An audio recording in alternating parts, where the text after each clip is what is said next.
ಎಲ್ರಿಗೂ ನಮಸ್ಕಾರ. ಎಲ್ಲರೂ ಹೇಗಿದ್ದೀರಾ? ನಾನು ಚೈತ್ರ. ನಾನಿವತ್ತು ಗೌರಿ ವ್ರತ ಮತ್ತು ವರಮಹಾಲಕ್ಷ್ಮಿ ವ್ರತದ ಬಗ್ಗೆ ಕೆಲವೊಂದೊಂದು ಇನ್ಫಾರ್ಮೇಷನ್ ಟಿಪ್ಸ್ನ ಕೊಡೋದಕ್ಕೆ ಈ ವಿಡಿಯೋ ಮಾಡ್ತಾಯಿದ್ದೀನಿ. ವ್ರತ ನಾವು ಮಾಡ್ತಿರೋದು ಗೌರಿ ವ್ರತ ಮತ್ತು ವರಮಹಾಲಕ್ಷ್ಮಿ ವ್ರತ ಹಬ್ಬ ಅಲ್ಲ. ವರಮಹಾಲಕ್ಷ್ಮಿ ಹಬ್ಬ ಅಲ್ಲ, ಗೌರಿ ಹಬ್ಬ ಅಲ್ಲ. ಇದು ವ್ರತನ ವ್ರತದ ಥರನೇ ಮಾಡಬೇಕು. ನಾನು ಒಬ್ರ ಹತ್ರ ತಿಳ್ಕೊಂಡಿದ್ದ ಪ್ರಕಾರ ಏನಂದರೆ, ಗೌರಿಗೆ ಆಗಲಿ ಮತ್ತು ಲಕ್ಷ್ಮಿಗೆ ಆಗಲಿ ಯಾವುದೇ ರೀತಿಯಾದಂತಹ ಅಲಂಕಾರನ ಮಾಡಬಾರ್ದು. ಅಲಂಕಾರ ಅಂದರೆ ನಾವು ಹಾಕ್ಕೊಂಡಿರ್ತಕ್ಕಂಥ ಒಡವೆಗಳನ್ನ ದೇವರಿಗೆ ಹಾಕಬಾರ್ದು. ಮತ್ತು ಹೊರ್ಗಡೆನೂ ಅಷ್ಟೇ ತೊಗೊಂಬಂದು ಆ ಒಡವೆಗಳನ್ನ ಹಾಕಬಾರ್ದು. ಯಾಕಂದರೆ ಎಲ್ಲರೂ ಹಾಕ್ಕೊಂಡು ನೋಡಿರ್ತಾರೆ, ಕೆಲವೊಂದೊಂದು ಅಂಗಡಿಗಳಲ್ಲಿ ಹಾಕ್ಕೊಂಡು ಅದನ್ನು ಮೈಮೇಲೆ ಹಾಕಿ ನೋಡಿರ್ತಾರೆ, ಅದನ್ನೇ ತೊಗೊಂಬಂದು ಹಾಕ್ತೀವಿ.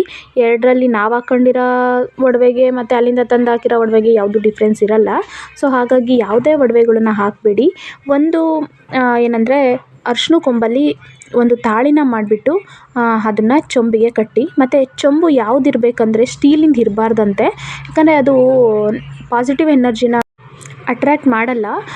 ಹಾಗಾಗಿ ತಾಮ್ರ ಮತ್ತು ಬೆಳ್ಳಿದು ಚೊಂಬು ಇರಬೇಕು ಅಂತ ಹೇಳಿದ್ರು. ನಮಗೆ ಬೆಳ್ಳಿದನ್ನ ತೊಗೊಳೋದಕ್ಕೆ ಆಗ್ದಂಗಿದ್ರು ತಾಮ್ರದ ಚೊಂಬನ್ನ ಯೂಸ್ ಮಾಡ್ಬೋದು. ತಾಮ್ರದ ಚೊಂಬಲ್ಲಿ ಮುಕ್ಕಾಲು ಭಾಗ ನೀರನ್ನು ಅಷ್ಟೇ ಹಾಕಬೇಕು.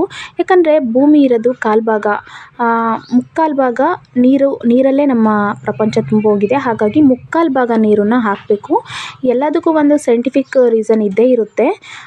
ಹಿಂದಿನ ಕಾಲದಲ್ಲಿ ಅದು ಇಲ್ದಲೇ ಯಾವುದೂ ಮಾಡಿಲ್ಲ. ಮತ್ತು 3 ವೀಳ್ಯದೆಲೆ ಇಡಬಾರ್ದು, 5 ವೀಳ್ಯದೆಲೆ ಇಡಬೇಕು.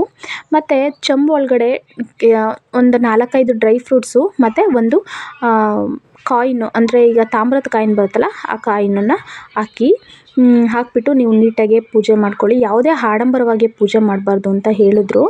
ಮತ್ತು ಇನ್ನು ಸೀರೆ ವಿಷಯಕ್ಕೆ ಬಂದರೆ, ಸೀರೆನ ಯಾವುದೇ ರೀತಿ ಕಟ್ಟಬಾರ್ದಂತೆ. ಪಿನ್ನ ಎಲ್ಲ ಹಾಕ್ಬಿಟ್ಟು ದಾರದಲ್ಲೆಲ್ಲ ಕಟ್ಟಬಾರ್ದಂತೆ. ಹಾಗೇ ಸೀರೆನ ಕೊಡೋದ ಮೇಲ್ಗಡೆ ಹಾಕಬೇಕು ಅಷ್ಟೇ, ನೀಟಾಗಿ ಕವರ್ ಮಾಡಬೇಕು. ಅಷ್ಟು ಬಿಟ್ಟರೆ ಅದನ್ನು ಯಾವುದೇ ರೀತಿ ಕಟ್ಟೋದಾಗಲಿ ಪಿನ್ನ ಆಗಲಿ ಹಾಕಬಾರ್ದು.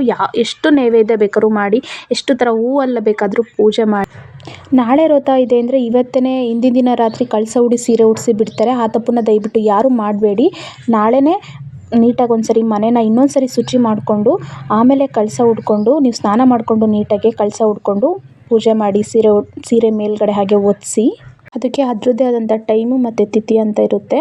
ಆ ಟೈಮಲ್ಲಿ ಮಾತ್ರ ಮಾಡಿಕೊಡಿ. ಎಷ್ಟು ನೈವೇದ್ಯ ಎಷ್ಟು ಬೇಕಾದರೂ ಮಾಡ್ಬೋದು. ನಾನು ತುಂಬ ಸಿಂಪಲಾಗಿ ಮಾಡಿದ್ದೀನಿ, ಒಂದೇ ಒಂದು ಮುಖವಾಡ ಹಾಕಿದ್ದೀನಿ ಅಷ್ಟೇ. ಈ ವಿಡಿಯೋನ ಎಲ್ರಿಗೂ ಶೇರ್ ಮಾಡಿ. ಮತ್ತೊಂದು ಇಂಟ್ರೆಸ್ಟಿಂಗ್ ವಿಡಿಯೋ ಜೊತೆ ಮತ್ತೆ ಬರ್ತೀನಿ. ಬಾಯ್.